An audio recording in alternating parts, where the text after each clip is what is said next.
ലോക്സഭാ തെരഞ്ഞെടുപ്പിൽ ആർക്ക് അനുകൂലമായിരിക്കും കാറ്റ് വീശുക എന്നുള്ളത് തന്നെയാണ് ഏവരും ഉറ്റുനോക്കുന്നത്. ഏതായാലും മാസപ്പടികളിൽ കുടുങ്ങിക്കിടക്കുന്ന മുഖ്യമന്ത്രി പിണറായി വിജയൻ വീണ്ടും കേന്ദ്രത്തെ കുറ്റം പറഞ്ഞുകൊണ്ട് രംഗത്ത് വരികയാണ്.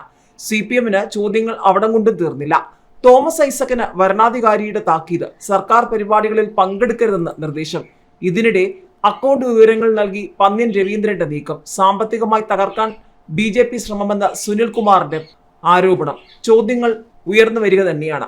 BJP ഭരണത്തിൽ ജനം ഭയത്തിലാണെന്നാണ് മുഖ്യമന്ത്രി പിണറായി വിജയൻ പറയുന്നത്.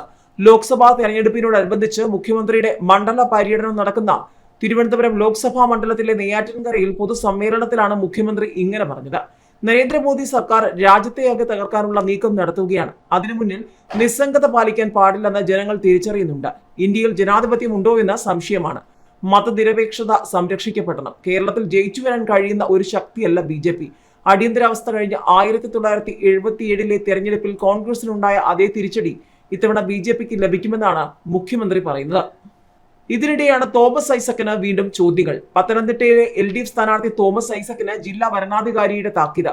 കുടുംബശ്രീയുടെ ഔദ്യോഗിക പരിപാടിയിൽ പങ്കെടുത്തത് ചട്ടലംഘനമെന്ന് ചൂണ്ടിക്കാട്ടിയാണ് ജില്ലാ കളക്ടർ താക്കീത് നൽകിയത്. സർക്കാർ പരിപാടികളിൽ ഇനി പങ്കെടുക്കരുതെന്ന് തോമസ് ഐസക്കിന് വരണാധികാരി നിർദ്ദേശം നൽകി. ഇത് സംബന്ധിച്ച റിപ്പോർട്ട് തെരഞ്ഞെടുപ്പ് കമ്മീഷന് കൈമാറി.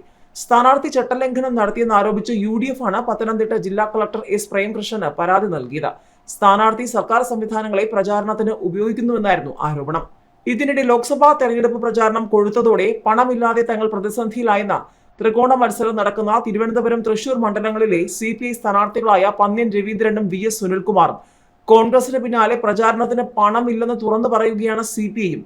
ജനങ്ങളിലേക്ക് ഇറങ്ങുകയല്ലാതെ വേറെ വഴിയില്ലെന്ന് CPI സംസ്ഥാന സെക്രട്ടറി ബിനോയ് വിശ്വം പറഞ്ഞു. കോർപ്പറേറ്റ് പ്രചാരണ തന്ത്രങ്ങൾക്ക് മുന്നിൽ പരമ്പരാഗത രീതി മാത്രം ഉപയോഗിച്ചാണ് CPI പ്രചാരണം നടത്തുന്നതെന്ന് പാർട്ടിയുടെ ദേശീയ നിർവാഹക സമിതി അംഗം K പ്രകാശ് ബാബു ചൂണ്ടിക്കാട്ടുന്നു. കോർപ്പറേറ്റുകൾക്ക് മുന്നിൽ പിടിച്ചു നിൽക്കാൻ ക്രൗഡ് ഫണ്ടിംഗ് അടക്കം ആലോചിക്കേണ്ടി വരുമെന്നും അദ്ദേഹം വ്യക്തമാക്കി. തെരഞ്ഞെടുപ്പ് അടുത്തിരിക്കെ കോൺഗ്രസിനൊപ്പം CPI-ക്കും കഴിഞ്ഞ ദിവസം ആദായ നികുതി വകുപ്പ് നോട്ടീസ് അയച്ചിരുന്നു. സാമ്പത്തിക പ്രതിസന്ധി മറികടക്കാൻ വാട്സാപ്പ് വഴി ബാങ്ക് അക്കൗണ്ട് വിവരങ്ങൾ നൽകിയാണ് പന്ന്യൻ രവീന്ദ്രന്റെ പണപ്പിരിവ്. തിരുവനന്തപുരം ഗ്രാമീൺ ബാങ്കിലെ തന്റെ അക്കൗണ്ട് നമ്പർ നൽകിയാണ് പന്ന്യൻ സഹായത്തിനായി പണം അഭ്യർത്ഥിക്കുന്നത്.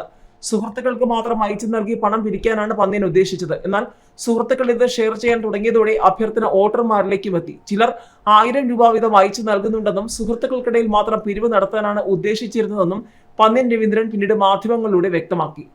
മുൻപൊരിക്കലും തിരഞ്ഞെടുപ്പിലും നേരിടാത്ത സാമ്പത്തിക ഭീഷണി ഇത്തവണ നേരിടുന്നുണ്ടെന്നാണ് തൃശൂർ ലോക്സഭാ മണ്ഡലത്തിലെ LDF സ്ഥാനാർത്ഥി VS സുനിൽകുമാർ പറയുന്നത്. മുന്നോട്ടുള്ള പോക്കിനെ പറ്റി ആലോചിക്കുമ്പോൾ ആശങ്കയുണ്ട്. പണം കണ്ടെത്താനുള്ള പല ശ്രമങ്ങളും നടത്തുന്നുണ്ട്. തൽക്കാലം ക്രൗഡ് ഫണ്ടിങ്ങിനെ കുറിച്ച് ആലോചിച്ചിട്ടില്ല. ബൂത്ത് തല പ്രവർത്തനങ്ങൾക്ക് ബൂത്തുകളിൽ നിന്ന് തന്നെ പണം കണ്ടെത്തട്ടെ എന്ന് തീരുമാനിച്ചിരുന്നു. എന്നിരുന്നാലും ബൂത്ത് തലത്തിൽ പ്രവർത്തകർ ആശങ്കപ്പെടുന്നുണ്ട്. CPI സംബന്ധിച്ച് പാർട്ടിയുടെ മേൽത്തട്ടിൽ നിന്നും പണം ലഭിക്കില്ല. താഴെത്തട്ടിൽ നിന്നും പണം പിരിച്ച് മുകളിലേക്ക് കൊടുക്കുന്നതാണ് പതിവ് രീതിയെന്നും VS സുനിൽകുമാർ പറഞ്ഞു.